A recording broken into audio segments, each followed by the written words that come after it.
Ethiopian Skylight Hotel. Bienvenue à l'Ethiopian Skylight d'Addis Abeba.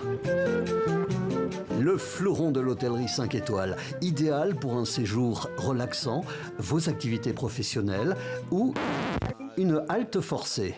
Visite guidée avec Ambroise. Donc ça, c'est la chambre. Une grande partie des 74 Français coincés dans la capitale éthiopienne sont ici, dans ces chambres. Vous voyez ? Interdiction de sortir, même dans les couloirs, mais au bout d'une dizaine de jours, l'envie de marcher, d'échanger sont devenues plus fortes que la consigne. Voilà. Vous avez les ascenseurs qui sont strictement interdits.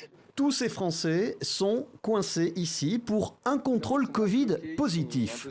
Tous venaient de Tanzanie, direction la France avec escale à Addis.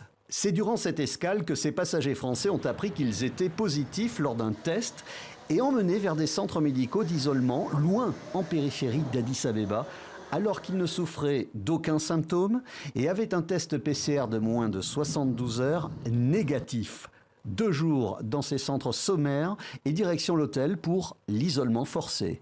On ne communique pas avec les autorités éthiopiennes. On essaie de leur poser des questions, on ne nous répond pas. On a avec les mêmes vêtements, ça fait une semaine. On a toujours les mêmes vêtements. Nous, on a appris ce matin par nos amis que nos bagages sont à Marseille.